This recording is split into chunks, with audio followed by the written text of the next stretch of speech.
Сәлеметсіздер ме, құрметті менің оқырмандарым. Арнама тіркелмеген болсаңыз тіркеліп, лайк басып қолдап кетіңіздер. Видеоның соңына шейін тыңдаңыздар. Расында да жақыныңнан жәбір көру ең сорақысы, әрі қиын жағдай. Оны ешкімге ашылып та айта алмайсың. Сенген адамың соққы алғандардың содан кейінгі тағдыры тіпті ауыр болады. Менің басымнан кішкенем ата-ананың салғырттығынан деп санаймын.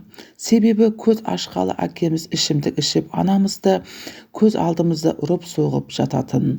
Туыс туғаннан қамқорлық жылу көрмедік.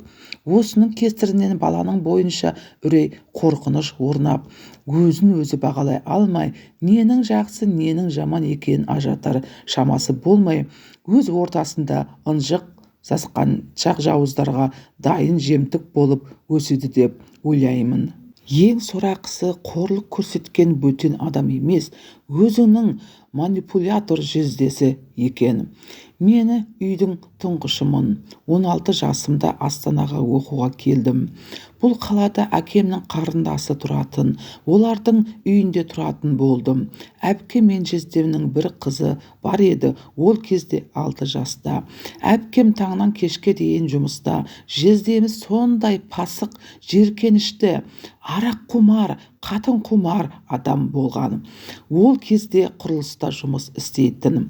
Алғаш келгенімде өтірік мейірімді болжан болып көрініп, менің келгеніме қуанған сыңай танытып, қызын ойнатып, сабағын оқытып жүргенімді мақтап, жанашыр кейіп танытты. Ол кезде апа жездемнің жастары 40-тан асқан. Әпкемнің мінезі қаталдау, тез ашуланғыш болатын. Жездеміз мықты манипулятор. Айтқанын істетіп, әпкемді барлық ағайын туысқа қарсы қойып отыратын. Келгеннен 3-4 ай өте сала, жездемнің маған көз салып жүргенін байқадым. Үйде ешкім жоқта тиісетінін шығарды. Бір күні мәс болып келіп, мені қуалап зорламақ болған. Ол кезде далаға қашып үлгергенмін.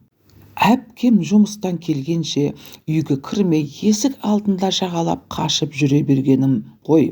Жұмыстан келгенде әпкеме айтуға қорқтым. Жай көрші қызбен жүрдім дей салдым.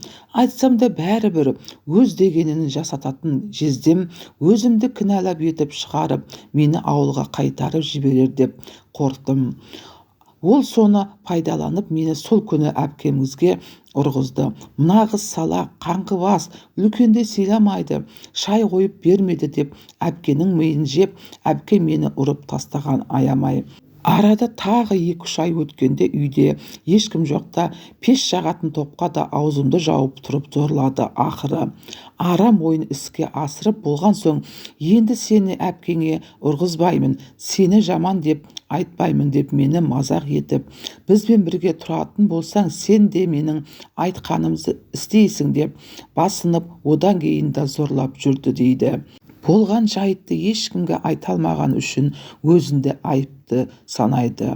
Сондай жеркенішті адам, менің де сол кездегі қорқақтығым, ұяңдығым кінәлі. Әке шешем естісе, туысқандар естісе не болады деген қорқыныш, мені ешкім қолдап қорғай алмайды деген үрей аузымды аштыруға мұрша бермеді.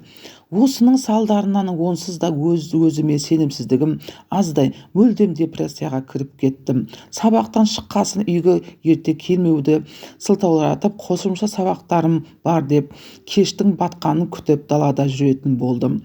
Жаман ортаға қосылып, шылым шегіп, сыра іше бастадым. Жалғыздық, қорқыныш, жеркеніш, ешкімнен қолдау жоқ.